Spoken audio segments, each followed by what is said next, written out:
결국에 마이크를 잡는 걸로 다시 돌아왔습니다. 우리는 일단 잘 들리는 게 중요합니다. 어쩔 수 없어. 근데 너무 안 들려서. 해보니까 너무 소리가 울리기도 하고. 자, 오늘은 차용증에 대해서 한번 얘기해 보려고 하는데 네. 지금 서울 쪽에 집값이 엄청 비싸잖아. 뭐 한 20억, 30억. 그치? 그럼 10억 네, 기준의 연봉 4천으로만 잡아도 한 푼도 안 쓰고 뭐야 얼마 왜 곱하기가 안 돼? 1년에 다 모으면은 한 4억. 네, 예를 들어서. 그러니까 기본적인 생활비 들어요. 세전 연봉 4천이라고 잡았을 때 한 푼도 안 4천, 네. 모으면은 3, 40이니까 30년 모아야 돼? 너무 우울합니다. 근데 솔직히 서울의 집이 더 비싸잖아. 강남 같으면 뭐 60억, 70억짜리도 있더만 아파트 하나가.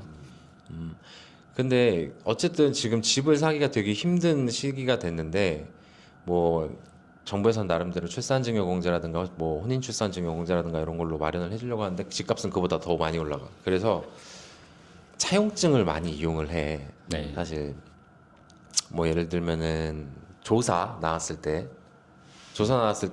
소명이 안 되는 금액이 있어가지고 요거 부모 자식 간의 거래가 분명히 있는데 소명이 안 돼. 받은 거지. 네, 받은 거. 받은 건데 그거를 소명을 하라고 했을 때 급하게 막 차용증을 작성한단 말이야. 네. 그래서 갖다 대. 그럼 공무원이 모를까?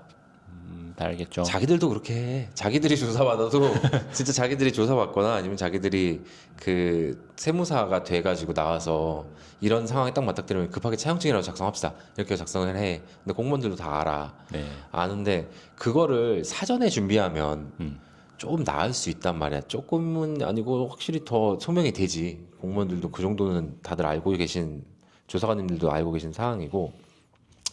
그래서 사실 뭐 나중에 현금이체 우리 현금이체로 엄청 컨텐츠 많기는 한데 현금이체도 나중에 정리를 한번 하긴 할 건데 부모 자식 간에 현금이체를 한다고 해가지고 그게 바로 막 추적이 되지는 않아. 현금 이체, 계좌 이체 말하는 거죠. 그치? 네. 계좌이체를 내가 만약에 뭐 내 자식한테 1억을 보냈어. 네. 그렇다고 해서 바로 조사가 나오는 건 아니야.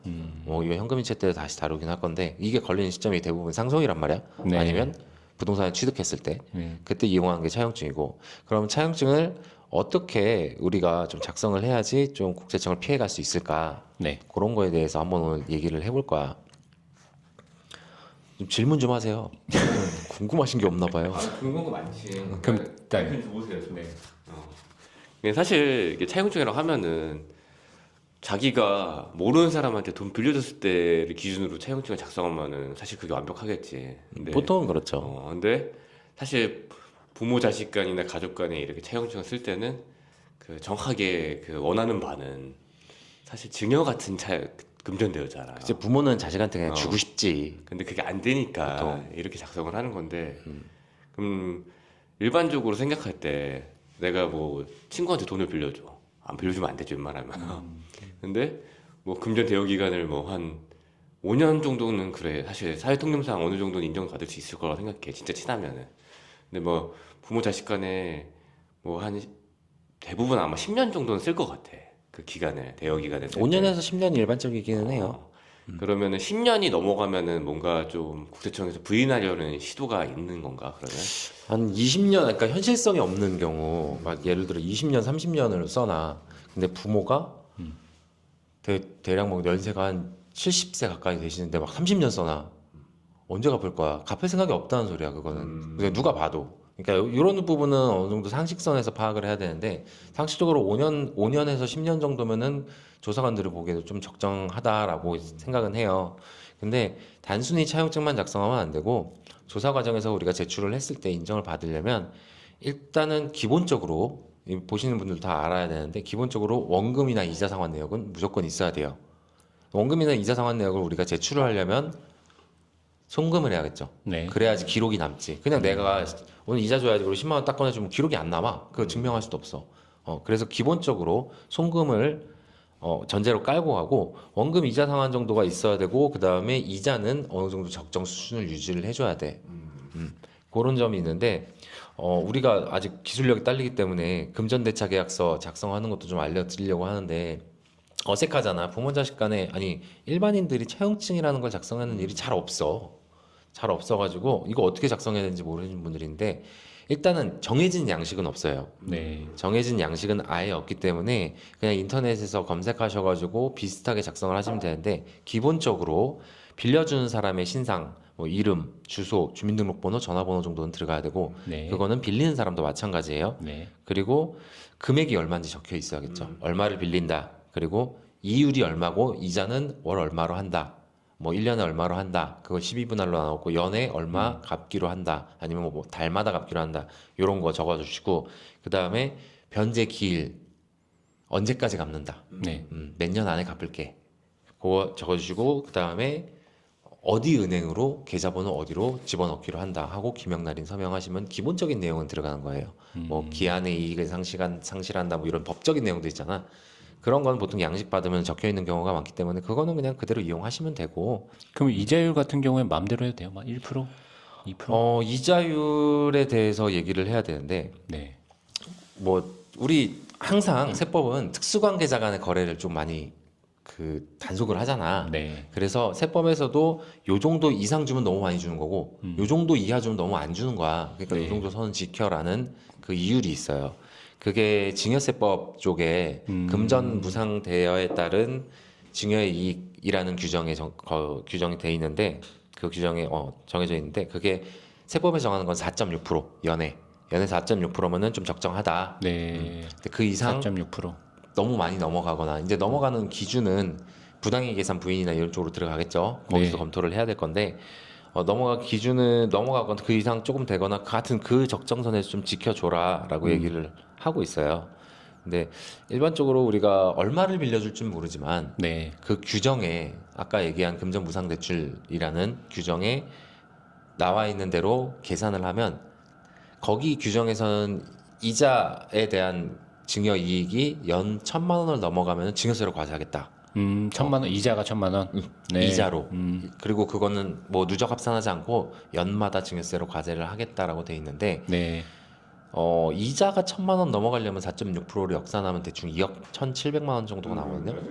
네. 이 얘기는 아마 이거 보시는 분들도 대부분 많이 알고 계실 알고 거야. 있을 거예요. 그래서 보통 그냥 2억 1,000까지는 무이자로 빌릴 수 있어요라고 얘기하는데 만약에 2억 1,000만 원을 넘어가는 금액을 빌려준다. 네. 부모 자식 간에 빌려준다라고 하면은 그때는 좀 주의를 해야 돼 이자율을. 그럼 2억 1,000만 원을 이제 빌렸어요. 근데 엄마가 죽었네?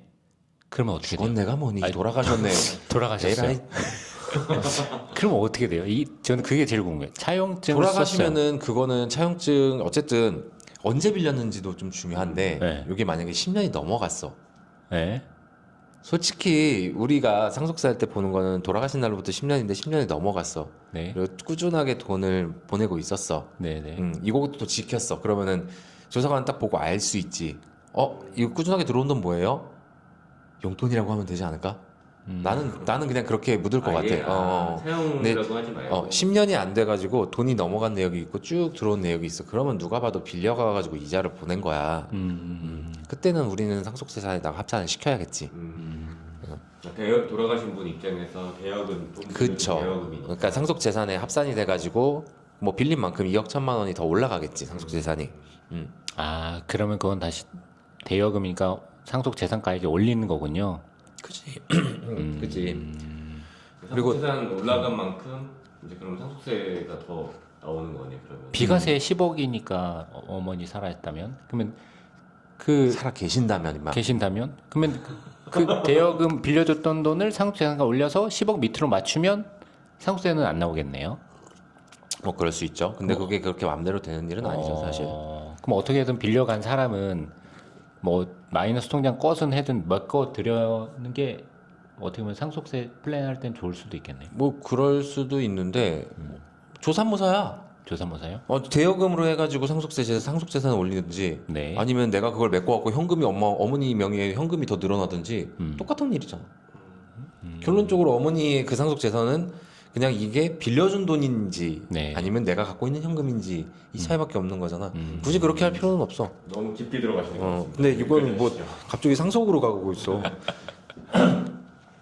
그래서 어쨌든 일단은 아까 말씀드렸듯이 변제기일이 들어가야 되는데 변제기일 같으면 너무 현실성 없게 들어가면 조사관들도 이거 30년 무슨 말이 되는 소리를 하라고 이거 갚겠냐고 그렇게 볼 가능성이 높아가지고 일단은 뭐 명시돼 있으면 부정할 근거는 없지만 어떤 방식으로든 싸우겠죠. 그러니까 한 5년에서 10년 정도가 제가 볼 때는 제일 현실성이 있을 것 같고 그리고 일단은 아까 2억 1천만 원까지는 4.6%에 1천만 원이 안 된다. 2억 1천만 원까지는 4.6%에 이자가 1천만 원이 안 넘는다라고 했잖아. 근데 이게 꼭 2억 1천만 원 기준이 아니라 내가 만약에 뭐 2억 천에 딱 2배니까 4억 2천을 빌렸어. 네. 그럼 4.6%로 계산하면 대충 이자가 한 2천만 원 나올 거 아니야. 네.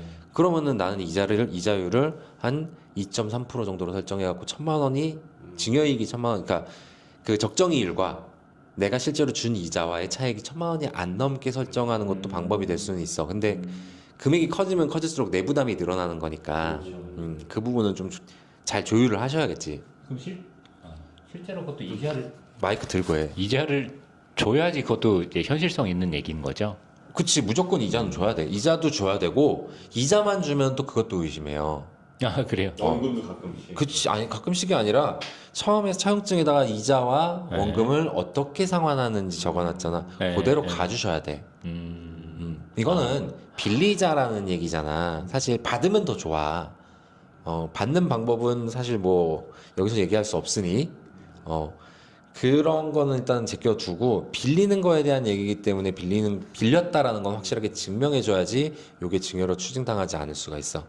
자, 그러면은 이제 그 적정한 이제 그 이자랑 원금의 만기를 정해놓고 이제 그거대로 실행해야 된다가 핵심인 건데 사실 이제 가족 간에 돈을 주고 빌릴 때는 이제 사실은 이자만 쭉 내다가 만기 때 원금을 갚겠다고 할 확률이 높을 것 같아. 아무래도 그거는 이제 아까 얘기한 변제 기일과 변제 방법에 대해서 적어 놓을 때 뭐 이자와 원금을 분할 상환한다. 우리 은행에서도 원리금 분할 상환 있고 뭐 원금 분할 상환 있고 뭐 있잖아.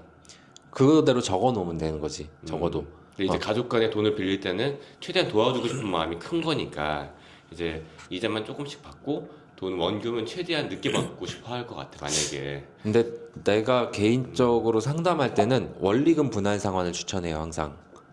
거기에 대한 거는 뭐 나중에 직접 오시면 상담해 드릴 거고 원리금 분할 상환이 전 더 좋다고 봐요. 아 그리고 일단은 뭐 너무 많은 금액을 빌리면 어, 솔직히 감당하기가 힘들기 때문에 적정한 금액을 빌리는 걸 좀 추천을 드리고 그뭐 이게 조금 한 더 2, 3억 정도? 뭐 그 정도면은 일단 난 서민이라서 그 이상 막 4억, 5억, 10억 넘어가면 10억 빌려줄 돈도 없고 우리 집은. 근데 그 정도 넘어가면은 내가 감당하기 힘들다라는 생각이 들기 때문에 그래서 그냥 보통 돈 많이 빌리는 게 집 살 때야. 그렇지. 사회초년생들이 결혼해서 집 살 때 혹은 이제 혼자 살려고 하시는 분들은 혼자 이제 괜찮은 번듯한 집을 구하려고 하실 때 돈을 많이 빌리거나 청약할 때 이럴 때 빌리는데 그럴 때 자력이 있으신 분들이 보통 많이 빌려요. 빌린다는 수단을 선택을 해. 근데 그 돈이 막 강남도 아니고 뭐 이런 수도권 지역 그냥 경기권이라고 한다면 한 자기 자력 좀 하고 대출 받고 빌려가지고 한다면 한 2, 3억 정도? 그 정도면은 현실적으로 가능하다라고 나는 보고 있거든. 직장 생활 어느 정도 정상적으로 하는 사람이 2, 3억 정도 빌리고 그리고 이제 뭐 분할 상환하든 만기 상환을 하든 그렇게 해야지 어느 정도 이게 금전대차 거래로 인정받는데 그치. 지장이 없다는 얘기인 거잖아. 그리고 사실 차용이기 때문에 빌리는 사람의 자력도 좀 중요해요. 만약에 극단적인 경우로 초등학생이 1억을 빌렸어. 어떻게 갚아? 얘는 그치, 수입이 없는데. 그러니까 본인의 수입이 어느 정도 있는 사람이 감당할 수 있는 현실적인 상황이 되는 사람이 빌려야지. 그래야지 인정을 해주지. 아니 29세인데 무직이야. 집에서 게임하고 있어. 근데 집을 사고 싶어갖고 갑자기 어머니한테 3억을 빌려. 그러니까 사실 이런 사람은 은행에서 대출도 안 나와. 그런 현실적인 부분은 당연히 고려를 해야 돼요. 상식적인 선에서. 법도 상식이라고 항상 내가 어딜 가나 강의 때도 얘기를 하는데 법을 적용하는 데 있어서 그리고 조사관들이 우리를 바라보는 데 있어서 상식적으로 바라보는 부분이 상당히 많아요. 그 상식은 우리와 크게 다르지는 않아. 어마어마하게 막 차이가 나지는 않아. 그래서 그 부분은 항상 주의를 해주셔야 됩니다. 그럼 만약에 뭐 딱 하나만 더 들어가다면은 뭐 예를 들어서 10년에 한 2억 정도를 빌렸어. 근데 마지막에 이제 원래는 2억을 일시에 갚기로 했는데 2억이 없어. 그럼 최소한 그래도 한 뭐 어느 정도 갚을 수 있는 수준에서 뭐 한 1억 정도는 갚아놔야지 뭐 금전대차 거래로 인정받는데 무리가 없겠네. 뭐 그렇게 보겠죠. 만약에 이 사람의 자력이 하나도 없으면 그냥 증여로 봐버릴 가능성이 높아요. 여기까지 하겠습니다.